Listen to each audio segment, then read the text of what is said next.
All right, and we're live. So welcome everyone. Thank you so much for joining us for this Google Education on Air session. My name is Jenny Magera and I hail from Chicago, Illinois. And I have friends joining me from all over the world to talk about student voice and choice, moving beyond Genius Hour and thinking about how we're going to give our kids student agency all day long. So I am lucky to have met some of the best educators in the world who are doing this every single day in their schools. And they have graciously agreed to wake up in the middle of the night in some cases at the crack of dawn or early during breakfast time like me in Chicago to join you. So why don't we start closest to farthest away. So Ben? Hi everybody, my name is Ben Kovacs. I teach 6th grade at Burley School here in Chicago on the north side. Ellen? Hi everyone, I'm Cordeiro. I'm from the Big Island of Hawaii. I actually am an instructional technology specialist at Kamehameha School's Hawaii campus. And Stephen.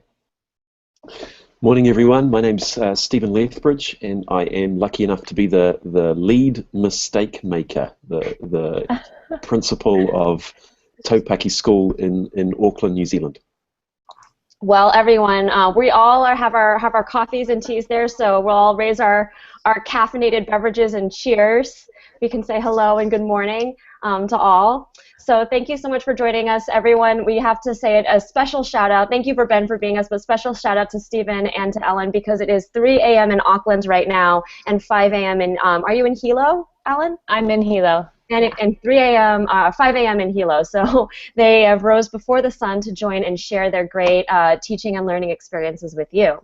So without further ado, we're going to begin. You'll notice that there's Q&A at the bottom. I have about 1 million screens out on my desk right now, so as the moderator, I will be asking our amazing team here any questions that you might have for them, so please make this participative. But let's go ahead and start right off with Ben. So Ben, as he mentioned, is a 6th grade teacher from Chicago Public Schools at the Burley School, and he's done a lot of work with his kiddos in finding time in the school day to allow them to have free choice. And he's meddled with some Genius Hour and 20% time. So Ben, do you want to share with us some examples from your classroom about how you are empowering your kids? Sure, absolutely. The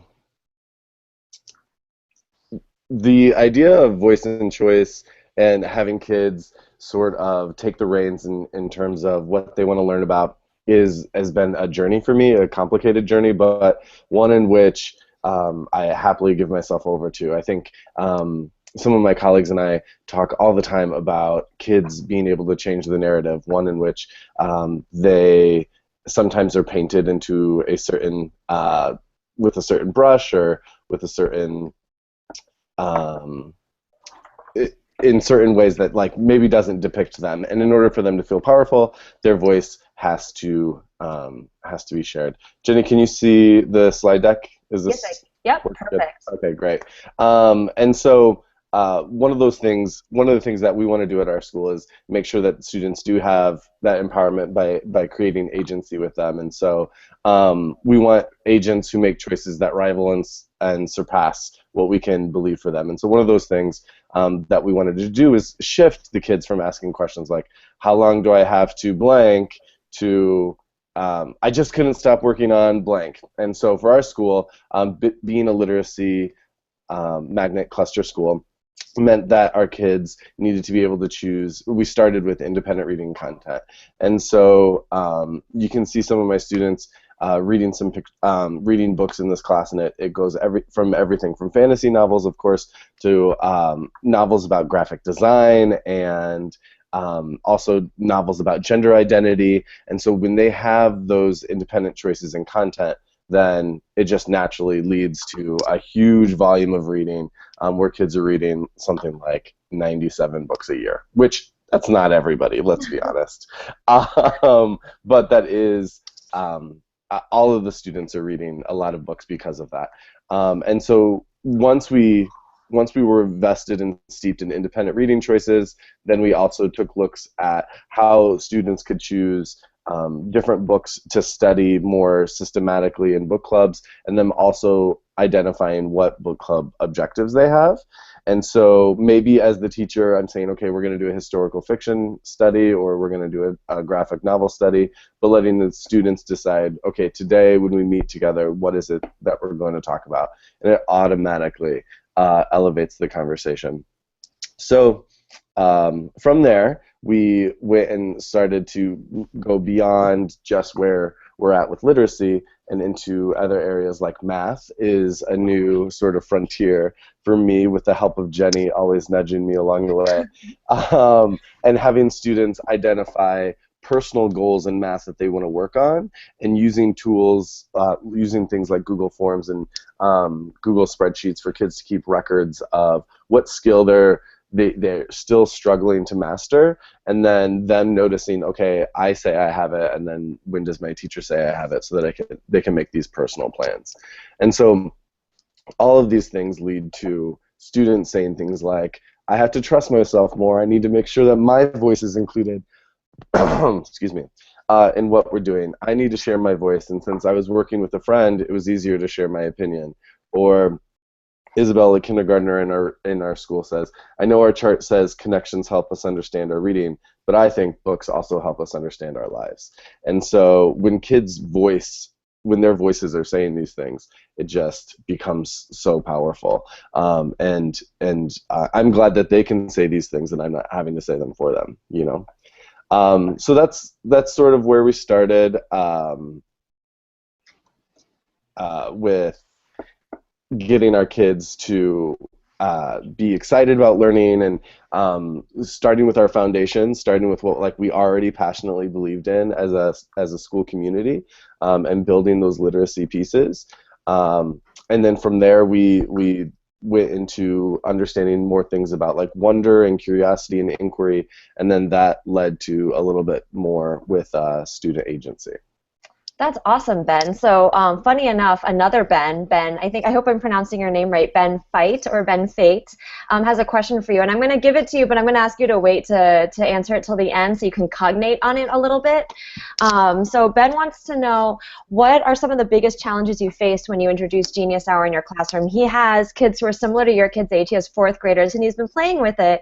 But he's wondering, how did you overcome challenges, and what were your biggest challenges? So I'm putting that out there. So first, Ben F knows that we saw his question, but also I'm going to ask you to think about it for a minute while we hear from Ellen and Stephen, and then we'll come back to answer it at the end. So thanks, Ben. I think we're going to hear a lot of these similar themes repeated. And as we move over to talk to Ellen over there in Hilo, Big Island in Hawaii, she's going to share with us about how she is taking it out of the classroom as well, and how she has a team of students who are leading in and around their school. And I was really lucky enough to be visiting her amazing campus. I mean, just thinking about living in Hawaii makes you happy, right? Especially when it's like a cold and 45-degree day here in Chicago. But the thing that was really magical about visiting Kamehameha schools was that this was a huge conference around ed tech, and it was run by the kids. The kids introduced everything. They were presenting. They were the ones who greeted me when I got on campus. They made me my beautiful lei. It was my first fresh flower lei. So really amazing to see how it's infused throughout the school. So Ellen, can you tell us how you built that and a little bit more about what it looks like? Oh, well, absolutely. Well, first of all, it wasn't me. There's a team of us that work really hard on this conference. And actually, we're very fortunate to have Jenny come and be our closing keynote speaker.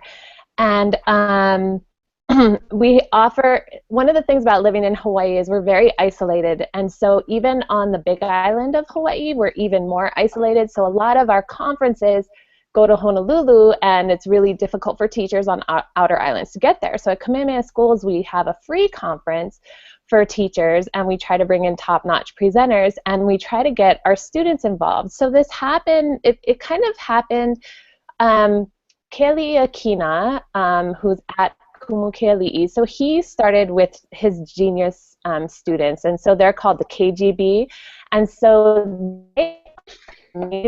students, they build apps, they create schedules for our school schedule, and then also they have a makahiki, and these are our high school students, and they create apps and they just work. It's a club. It's not quite embedded into the curriculum yet, so it's a club, but they just have freedom to kind of try new things. And so one of the things that they do is they present their learning. So they presented at ISTE in 2014, and then they presented as a group at our HITC conference in 2014. Well, this most recent conference, they actually did everything. So they presented on all sorts of different Google apps. And what they're doing this summer is they're working on presenting or getting their Google trainer certifications, and they're creating courses for teachers around the island to come to. So, and they're high school students. So they're amazing, and they're really led by Kumukeali'i. But we piggybacked on them at middle school. So I service K-8, but I'm mainly at the middle school right now. And so our students, we have a Genius Bar. It's an elective course, and they're really these kids are amazing. They're really passionate about what they do. So one of the things that they are obsessed with is they love Kahoot. So they were like, how can we share Kahoot with more teachers so that we can use it? And so again, these are 6th grade students, and they created a presentation on their own. I team with Kainoa Bowman, who's at Kainolan, and they did it all themselves. They created the presentation, they created the handouts, and for feedback, they presented to their peers, got feedback to get better, and then they did the presentation all on their own. And this stemmed from their 5th grade teacher, who Carol Ahi, who is an amazing 5th grade teacher, and she really pushed for them to share their work on her blog in 5th grade. And so they started sharing, and they presented with her how to app smash at the previous conference as well. And so again, it started with the support of the teacher, and then they went off and they did it on their own. And so now they're inspired. They want to do it again. We have a conference on Oahu that they're just like chomping at the bits. They say they just want to share their voice with the world. They don't want to just share with their classroom anymore. It's more important for them if they share it with the world. So those are some things that are happening. I mean, that's just one way that our students are sharing their voice. We also have, in elementary school, our teachers we're trying the Genius Hour as well. I want to talk to you more about it. We've really got it going in our elementary school. Our 3rd graders are blogging. Most of our elementary students are using Blogger, and they're not just posts based on what the teachers are asking them to do, but they're sharing about what they're interested. We have a teacher named Rochelle Galang who has a maker club in the afternoon. So, you know, these are things that are clubs and kind of on their own, and we're really working towards having it be more part of the curriculum now. So we're headed in the right direction, but we're still trying to get there. But our students are absolutely amazing. Awesome, thank you so much. And who's contacted? Is this the teacher you were talking? Okay. So this is my friend Kainoa Bowman, and he just got his master's. He just finished his master's degree, and he did a project on gamification. And what he did was he grab that slide just so that I have it straight. So he created this unit where he really gave the students choice on what they wanted to do, and the way that he gamified it was they were getting experience points, there were leaderboards, there was a reward system in place, and the rewards included, like, you could have free seating, you can eat food in your classroom, and I can share the link later to his project. But and my daughter's in his class. I'm very fortunate, and one weekend she busted out like 3 different social studies projects, and I didn't know he was doing this, and I'm like, what are you doing? Why are you doing so many of these? And she's like, well, Mom, the more projects I do, the higher points I get.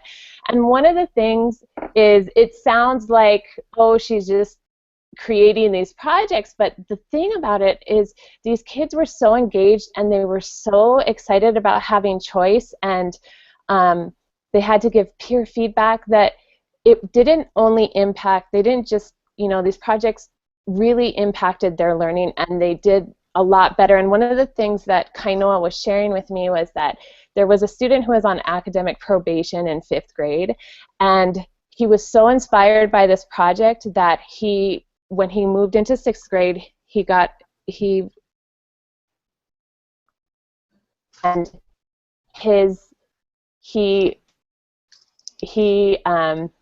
out of academic probation. That this project not only impacted his learning in Kainoa's social studies class, but all of his classes, because he was given the opportunity to be successful, because he was given the choice. He got to choose how he was going to demonstrate his understanding, and he experienced being successful, and it impacted his learning across the board. So one of the things Kainoa researched was, of all the things, what motivated the students most, and having choice in the assignments is what positively impacted their learning the most. So Kainoa Bowman is an amazing educator, and I'll share the link to his website so you can see how he did this project later. Is this it here that you have on the slide? Oh yeah, that's it. I'm sorry. Yeah. All right, perfect. You're more prepared than you know, Ellen. Oh yeah, sorry. No. So thank you so much. And again, we heard a lot of those commonalities about like giving your kids choice in what they're doing, allowing them to have some sort of say in how they're steering their educational ship, and trying to find new ways to bring this into the school age area. I love the idea of the high schoolers getting Google Education Trainer certs. A lot of activity on Twitter about that as well.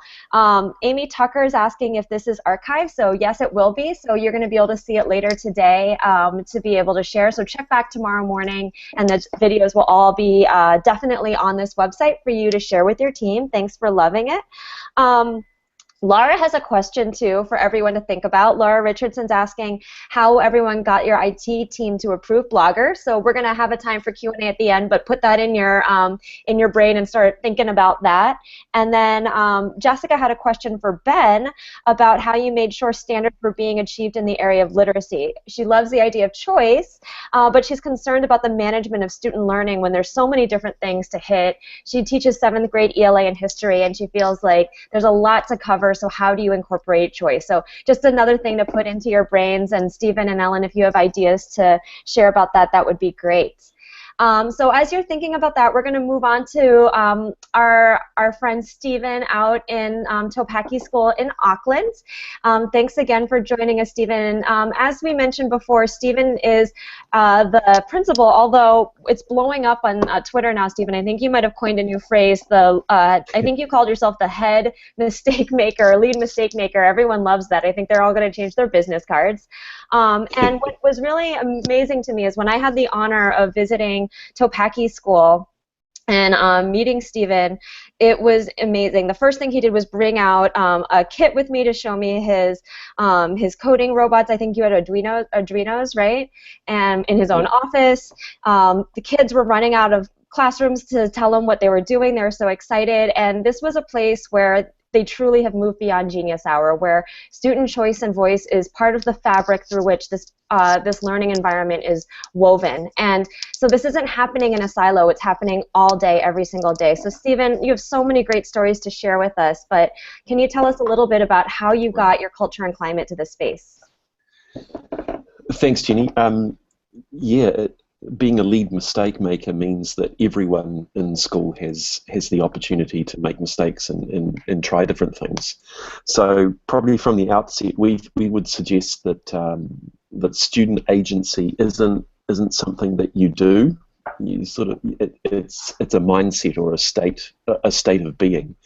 So we start right from 5 years old, and it looks like different things in different parts of the school, but starting from 5 years old means that every time we have a school assembly and your class is on assembly, your class runs the assembly. The principal isn't up the front taking the assembly and dictating what happens. The class runs it. 5-year-olds are getting up and introducing items and sharing their learning. We also started about 9 years ago now, introducing student-led conferencing, which was probably one of the biggest drivers to increase agency, and that's a result of thinking or having a stance around assessment for learning practices. So making sure that we have learner-centered relationships between teacher, family, and being clear about what it is we are learning. So sharing our next learning steps, being clear as teachers what we're trying to get across, and then that can't help but impact on what students are thinking about their learning. And so we've got that right from a 5-year-old level, a very scaffolded level at 5, because when you're learning something new and trying to do something different, you have to have a bit of a recipe to make sure that you're on the right track. And then all the way up to 13 years old, where students at 13 have control of their day each and every day. So they would do things around individual student timetabling. So that means that individual student timetabling is where students have a list of must-dos, and then they also have some choice that they can slot in.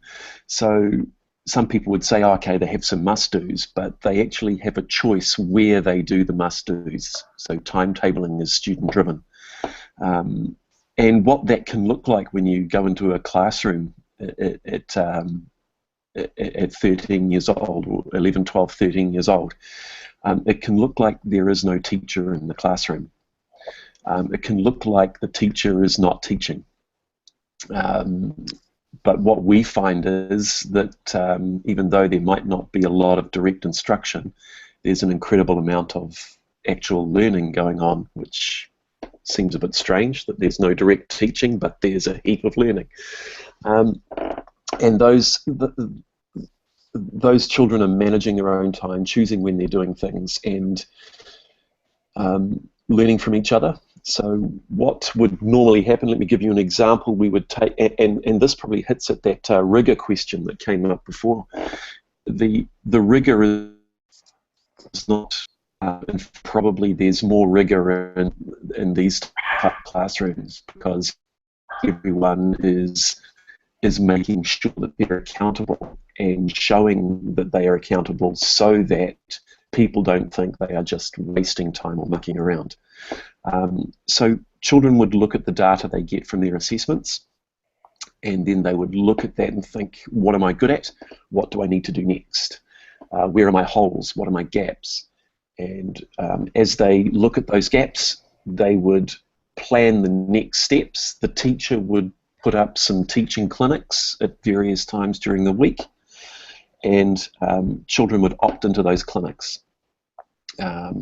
And an example of that, my son is in one of these classes, and he had a gap in reading, but he chose not to attend the teaching clinic. Was worked on, and the teacher noticed that he wasn't in the clinic, so the teacher did what we would encourage teachers to do, which was to get alongside him and whisper, "Hey Benjamin, I noticed that your data says that you should be down in my teaching clinic. Did you perhaps forget? Did you miss the time?" And Benjamin, who's not shy, goes, "Oh no, Miss PJ, don't worry about it. I looked at my data. That was a silly mistake that I made when I was doing that. I learned that yesterday. I made sure I've plugged my gaps. I'm working on this now, so I don't need to attend your clinic." So what you're getting is starting to get reflective, self-regulating, self-monitoring, self-motivated learners who are planning their own direction of where they're going against national norms, national standards, national curricula, and they're tying it back. So it's not just about, I have this project that I would like to do, and I'm going to spend a day on it. It's about actually delivering what needs to happen so that students can make choices about where they need to move next. And I don't get to do that. I'm just the person that tries to create the climate for that. There's a whole number of teachers that get to do that each and every day by allowing children to have a say. So some of the things that that people can do to make this happen every day. I don't know if anyone's considered, and I can do this, I can do that, miss or mister, I can do that day, where what you encourage your students to do is every time I, as a teacher, can do, every time I do something that you can do, why don't you come up and tug on my shirt sleeve or say, hey, I can do that, miss, or I can do that, mister, and then let them do it. And then as a teacher, you'll be surprised how much extra time you have to be able to circulate and talk with kids one-on-one about their learning, because the kids are actually doing the normal mundane management stuff that you would be doing as a teacher. So it's about giving, for us we have a saying, it's about moving the locus of control from the teacher to the student so that they have control about their learning. So we do a lot of things around problem-based learning, project-based learning, or what I'm trying to coin a new phrase at school around provocation-based learning. So we're setting up a structure where we've got a provocation, and that would then generate inquiry or further investigation that goes in different directions. At 11, 12, 13-year-olds level, we have lots of passion projects. We have, and the teachers with the passion projects, I had a knock on my door, and there was about 3 or 4 students that came down and said, we need a curriculum. We need a curriculum. So I said, well, here you go. I've got one here. What do you want it for? Well, we're planning our passion project, and we need to tie it back to the objectives in the curriculum. So actually, have you got 30 of these? Because each of us are planning, and we're going to highlight how our passion project maps back to the curriculum. So as a lead mistake maker, as a principal, that gives me great heart, because I know that our journey right from 5 years old all the way up to 13, our teachers are adding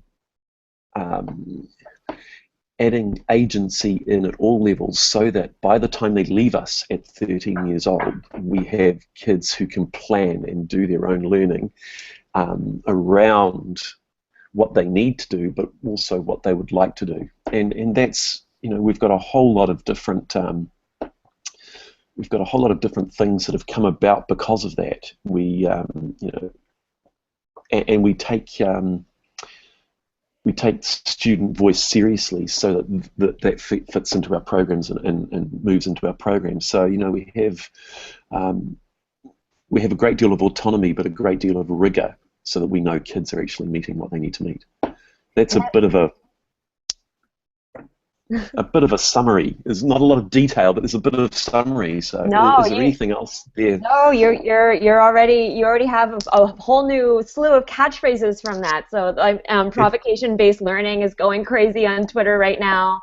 Of course, the lead mistake maker, and those great timetables that you shared was something that I definitely took away from my visit to your schools. Meeting your amazing intermediate teacher, JJ Purton-Jones, and having her talk me through how you guys build out these little timetables was really incredible. And am I right in remembering that it's scaffolded, so they have more open slots as the year goes on?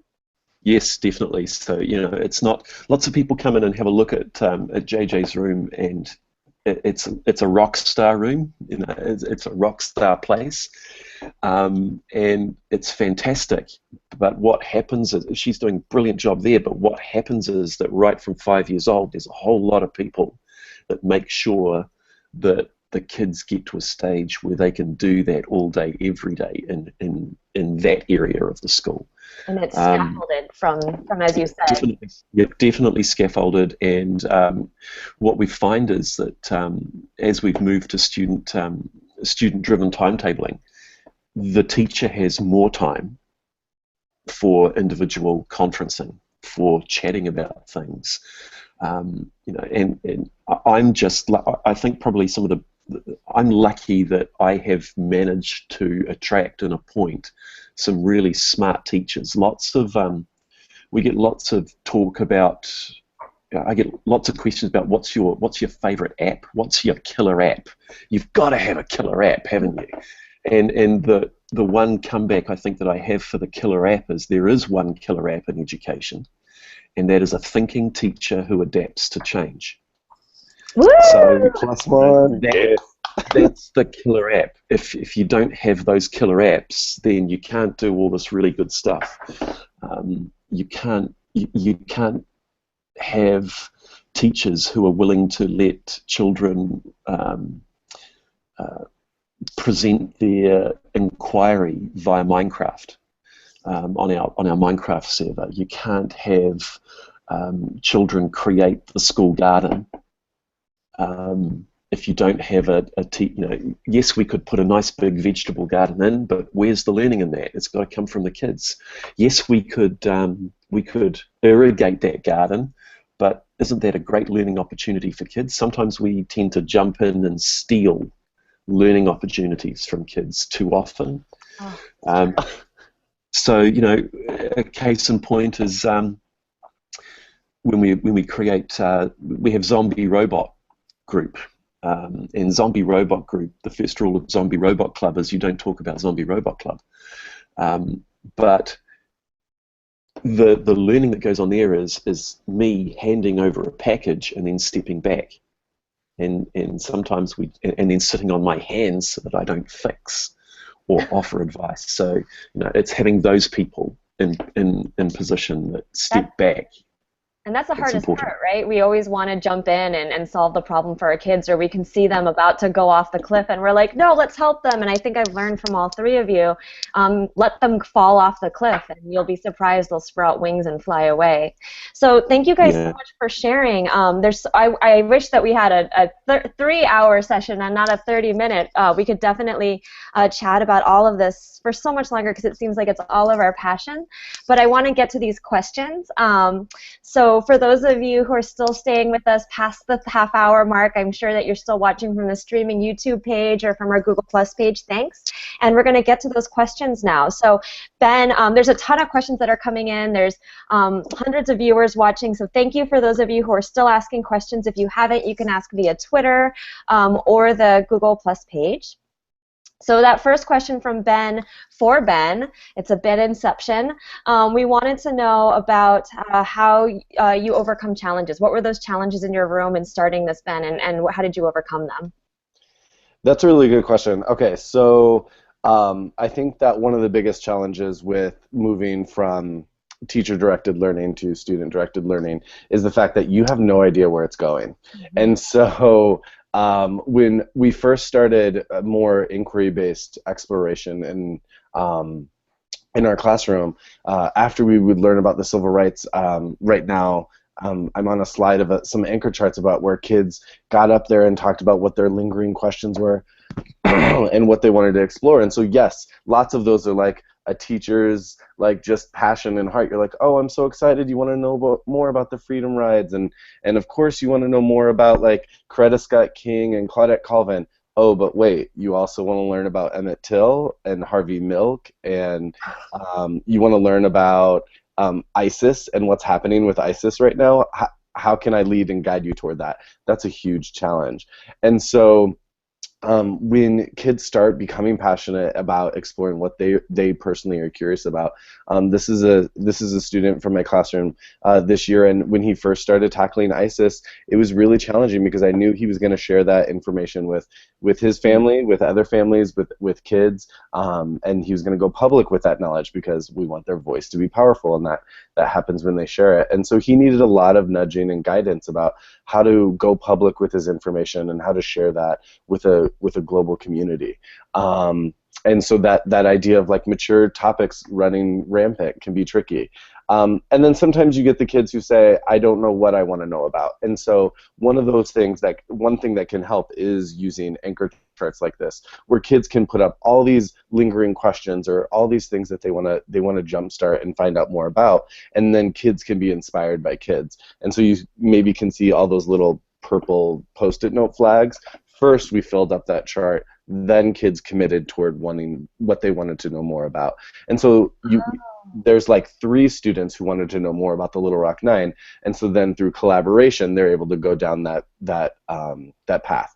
So one, kids can be curious about things they had that weren't even on their radar, but 2, no one says I don't know where to start. Everyone has a starting point, and then you move forward from there. So I guess that is probably the biggest challenge that I had, and with either like maturity of topics or like getting kids started. And so those are 2 ways around that. I love that poster that you showed. I saw that picture before, and I didn't notice all the little Post-it flags that were all over it. And so it's great how, you know, and a lot of people think, and especially in a conference like this, it's Google, EDU on air, everything has to be digital, but there's so many great analog ways for our kids to explore their curiosity and wondering. So the next question is for Ellen, and Takako Price at Encore34 on Twitter wants to know about how you got Genius Hour off the ground. Steps, like what's the first step? Because Takako wants to do it, but not sure about how to begin. Yeah. Can I comment about what Ben put up real quick first before I answer this question? Because when I saw that chart, it reminds me of an unconference. It's like all of those ideas are posted up there, and then you get to choose where you want to go. I'm like, oh, genius! You know, our Genius Hour, it started with one teacher, and it's Carol Ahi, and she's a 5th grade teacher, and she's at 5B Fish, and she's an amazing 5th grade teacher. And it was really messy, like what Ben was saying. She just kind of said, okay, I'm going to give you 1 hour a week, and we're going to work on whatever we want. And she put a lot of time, it took her a lot of time, and it didn't really work the first time. You know, there were some projects that were amazing, and then some, because they weren't really part of the grade, they were just kind of, oh, whatever. But she started posting her projects online, and once they were posted online, the students started working harder on them. But I'm going to be honest with you, we have a lot of teachers who also kind of jumped in, and it was difficult for them to manage. So we actually brought Angela Myers into our to talk with our elementary school teachers to really work with us to make sure that we're all learning and we're trying it together. So we used a lot of Angela Myers resources. So we're still working on getting there, but we're just starting. But I really feel like if you're posting your students' work online, that's really the way to go, and then just chunk out a piece of time. I hope to get to Stephen's level where I have that schedule. You know, but yeah, we're just kind of getting our feet wet. I think really starting is getting your feet wet and trying it. Ellen, it's so funny. I think we all want to be on Stephen's level, but I have to tell you a story. When we were on the Big Island of Hawaii, my husband, who's neither been to the Big Island nor has he ever been to New Zealand, the whole time we were there, he was like, "This is the New Zealand of Hawaii. This is the New Zealand." I was like, "How do you know that? You've never been to New Zealand." He's like, "I don't know. From what you said, I feel like this is New Zealand." And then when I went to your school, the first thing I thought, I was like, "This feels like Taupaki." So I think you guys have a lot of synergy between the 2 of you. I hope that you can continue to collaborate. I want to go there. Yeah, we should all take a field trip. The next Google EDU on air. Everyone wants to come here, but I want to go other places. Well, speaking of going to you, Stephen, let's go to you for this next question.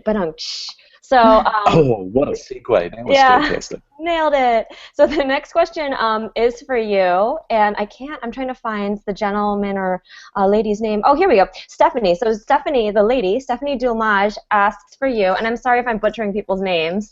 Stephanie D asks you, Stephen, can you explain the student-driven timetable? Again, a little bit like how they're set up and how you begin them. And then there's another question about asking how you set up the scaffolding for your 5-year-olds. Oh, from Laura Richardson, wants to know how, do you have an outline for how you implement with 5-year-olds? So she's trying to start this up with her kinders, but wants to know where you begin. Okay, so the student-driven timetabling, or the student timetable, that's just a graphic tool that's used to collate a whole lot of, it's just a graphic tool that's used in order to plan weeks. So what you've got to think about that timetable is it's just an organization tool. It has, if you're setting something up, you have to be basing the student timetable on really good quality data, and kids need to know what they can do so that they can plan where they're going to go next. So before you do anything, you have to have good information, and so that means that the teacher has to know exactly where every child is at, so that they can then help the process of surfacing what the next steps are for kids. We can't make the mistake of thinking this is just a free-for-all, because kids don't know what they don't know, and so this isn't an abdication of teaching responsibility.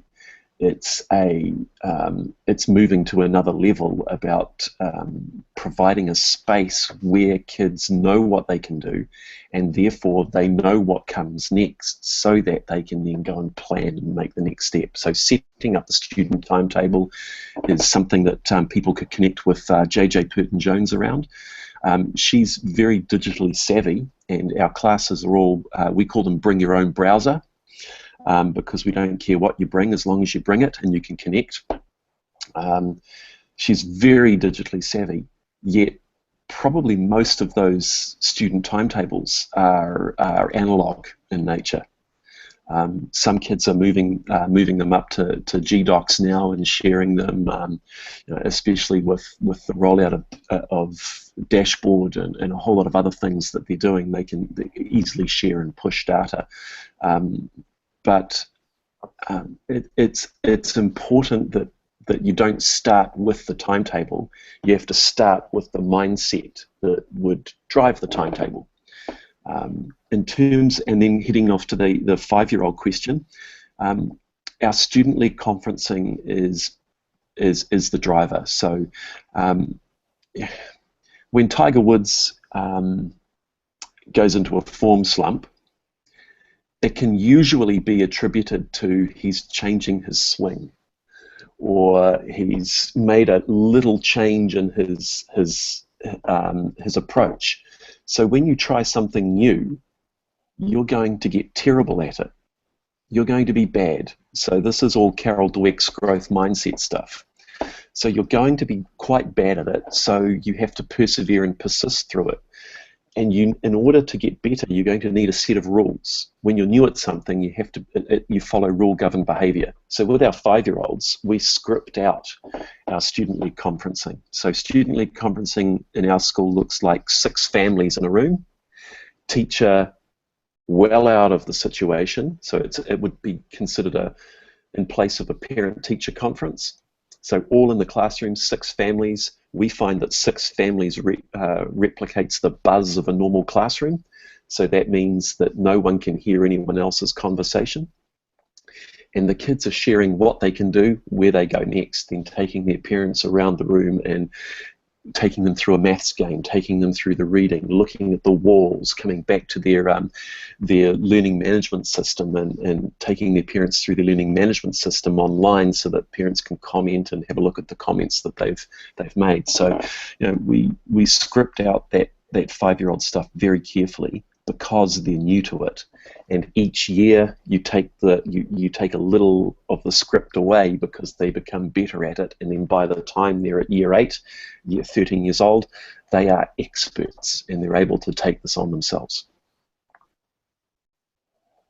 Oh, I was muted. Awesome. That's so helpful. And thinking about how you scaffolded up, it makes sense why the timetables work when you're starting so young, because they have that understanding of I have the power, I can do this, and I matter, as Angela Myers would say, to bring it back to Ellen. So the next question, so we just have 2 more questions, and I'm going to let you guys go back to sleep. Let's actually ask this one first. So for everybody, IT is a question that a lot of people have. Laura Richardson was asking, how do we get the IT department to approve? She asked specifically about Blogger, but when you're thinking about these digital tools that are empowering your student voice and agency, a lot of them scare the folks who are putting filters on your web. So how do you free the web to free your students? And anyone can answer this one.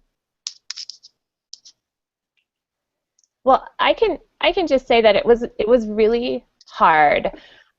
We actually have our Google Apps domain hosted on our own server, or I don't know how that works, but I don't know how it works. But somehow KS has control of the servers. So that's how our students are able to use Blogger. But I'll tell you that the accounts are managed by the teachers, and not only the teachers, it's a team between the teachers and the parents. So the parents signed off on it, and it's not only the teacher who's checking the blog, but it's also the parents, which it's really a community that's working on this. But we started with each of our teachers has a blog. So it started with the teacher posting most of the student work, and now it's moving more towards the students are now posting because we have the capability, because we can control the server. So I know it's a tough one. You know, I think like that awesome app that Stephen was talking about, if the teacher is willing to take the time to really publish, if the students can't publish, I think that just those little things, like give up that time to do it, because it matters. Yeah, Ellen is totally right. The if as educators we're talking about shifting the locus of control to the student, then where is the locus of control shifting from administration to teaching, or to teachers? So we have control of everything in our place. We're lucky in New Zealand that we have pretty much 2,500 schools that are self-managed. So we do everything. We report to our community, we have school-based boards, we run our own IT, so that means we can open up everything and have everything that we want, and we can push that out to kids. So I think the challenge would be for schools that are sort of administration-based, or have school boards that control a huge swathe of schools and then lock down their IT, is to trust the staff that are out in the schools, because they're going to make mistakes, but the best learning comes from mistakes. So that's why we try and encourage the same thing with our kids. It's the same thing we encourage with our teachers, is go and make mistakes, use the tools, and oh, that was a shame, that didn't work, what are you going to do next time? It's exactly the same model that we'd use. Thank you guys so much. So the last question that I want to ask everyone, and if you could all weigh in on this, is, you know, we've had about 200 people coming in and out, a little over 200 people coming in and out of this session, holding strong at, you know, many viewers. I have to give a shout out to we have someone who said losing sleep in Bali, but loving this. So we have folks who, just like you guys, are up in the middle of the night. We have Monica tuning in from Texas, and Jane from Bali, folks from all over the world who are being inspired to set their students free. So as they, you know, go back to sleep and dream about the amazing inspiration you gave them and are getting ready for Monday, what would be the one tip you give everyone to begin on Monday? If they were going to start small, that first step, what would you say to everybody? Then, if you, well, actually, I'll let you all pick when you go instead of calling you out, so you can think for a second. But if you have an idea, just take the mic, if you will. Okay, sure. Stephen, go ahead. No, you're smarter than me. You're smarter than me. No, I'm not smarter than you. You actually teach. I just lead. All right, Ben, it's all you. Okay. Well, I would just say that, like, one of the repetitive narratives that I've heard today is just that student empowerment is about passion, and that passion is super contagious, and once it's ignited, it just keeps going everywhere. And so sometimes as teachers, like, we can be really excited about this conversation right now. Yes, I've got to do this. Don't wait, don't hesitate, just jump in.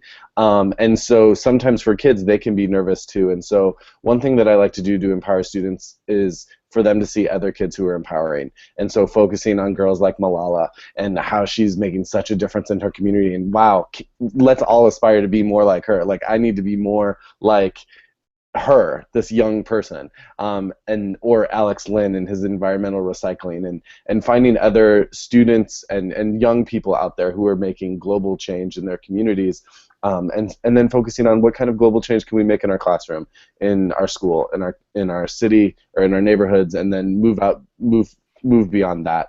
Just build that momentum and passion by looking at what so many successful kids are already doing today. Awesome. Ellen? Sorry, it was muted. My tip would be just give up control, which is, I think, difficult to do. It was hard for me to do, but I think that's something that you can still be in control and out of control. You know, I can't remember who tweeted this once. I really wish I saved it, but it was something about a lesson being so prescribed. Don't, like, get rid of the prescription, give up control, let them choose what they want to do, because they'll be able to demonstrate their strengths, and that's what we need to do, is empower their strengths. So, or embrace their strengths, sorry. I love that. Them to embrace, and we can embrace their strengths. Give up control. In the famous words of Queen Elsa, let it go. Oh. So, all right, Stephen. Had to go there.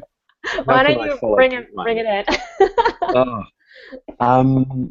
I might be a bit controversial and say, why don't you try a 6-step lesson plan? And the 6-step lesson plan is the plan that you take into your classroom, that you make up in your head, in the last 6 steps that it takes to cross through your door. Because if you go in with that plan, the learning is going to come from the kids. You're not going to go in with any prescribed ideas, thoughts, or things that you want to cover. You're going to go in because the knowledge will be in the room, and then you use the knowledge in the room to drive what's going to happen next. I love that, the 6-step lesson plan. So you said the 6 steps, physical walking steps before you walk into your door. So it's the lesson plan that you don't plan anything. Well, I'm not saying. Well, yeah, I am saying that. But don't be so rigid. As teachers, we can be. We think that the control resides with us. As teachers, we go into teaching because we have OCD. We have to have control over everything. So we need to let go and come up with something in the last 6 steps that could be a provocation that the kids can run with. Oh my gosh, you guys, thank you so much. There are so many amazing moments. Ben, you know, hearing from you in the classroom, doing it every single day with the kids.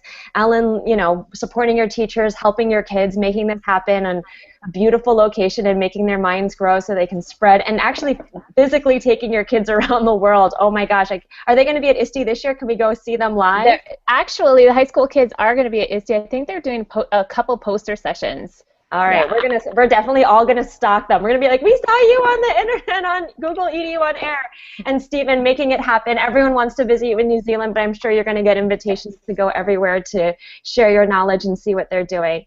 Thank you guys for staying on. Thank you for staying 30 minutes past when we were supposed to be online. We're supposed to be done at 10:30, but the questions are still coming in, but we have to let you guys get back to sleep or at least start your days.